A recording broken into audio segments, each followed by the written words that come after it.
आज हैदराबाद हायवे असेल, इकडून तुळजापूर जाणारा पुणे महामार्ग असेल, आज आम्ही रोखून धरलेला आहे, रस्ता रोको केला आहे, जेणेकरून आदरणीय बच्चूभाऊ असतील, ज्या लोकशाहीमध्ये आज अन्नत्याग आंदोलन त्या माणसाला करावं लागत आहे, एवढा मोठा वर्ग प्रहार जनशक्ती पक्षाचा मागा असताना सुद्धा कुठल्याही पद्धतीची दखल महाराष्ट्र शासन घ्यायला तयार नाही। महसूल मंत्री एक बोलतो, कृषी मंत्री एक बोलतो। मला सांगा, यांनी ज्या वेळेस इलेक्शनच्या आधी जे मोठे मोठे वादे केले होते निवडणुकीपूर्वी, शेतकऱ्यांचा सातबार कोरा करणार, मग आता कशाला तू करणार शेतकऱ्यांचा सातबारा कोरा, आता कशाला करतो तोरा, कर ना बाबा शेतकऱ्यांचा सातबारा कोरा, असं म्हणायची ही वेळ आलेली आहे। खरं तर शेतकऱ्यांचं, दिव्यांगांचं सरकार सामान्य जनतेचं सरकार नसून लोकशाहीत एका माणसाला अन्नत्याग करावा लागतो, याचं फार दुर्दैव वाटत आहे। प्रहार जनशक्ती पक्षाचा, शेतकरी संघटनेचा देवेंद्र फडणवीस मुर्दाबाद।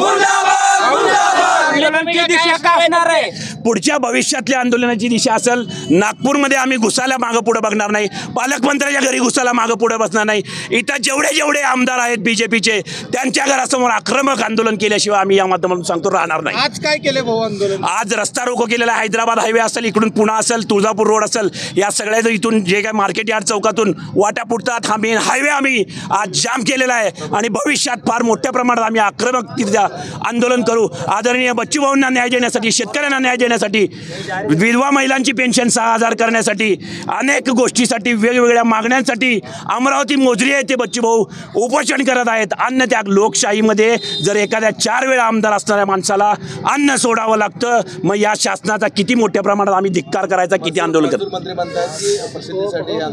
महसूल मंत्र्याला थोडी लाज वाटायला पाहिजे, प्रसिद्धी। अरे ज्यांनी, खरं तर मला सांगा, यांच्या बाजूनी बच्चूभाऊ गेले होते, ज्या वेळेस सत्तेत असताना बच्चूभाऊ गेले होते, दिव्यांग मंत्रालय देत असाल तर मी तुमच्या बाजूने येतो म्हटले असते। मग हे त्याग नाही का? हा त्यांना दिसत नाही का? आज अन्न त्याग केलेला आहे तो दिसत नाही का? हजारो मंत्रालयावर अपंग दिव्यांग गेले ते तुम्हाला दिसत नाही का? मग ते पण काय पिक्चर तुम्ही काय हे करता का? अहो, चुकीची भूमिका बजावू नका। बीजेपी सरकारचा निषेध, तुमच्या सर्व मंत्र्याचा, आमदारचा जाहीर निषेध करतो।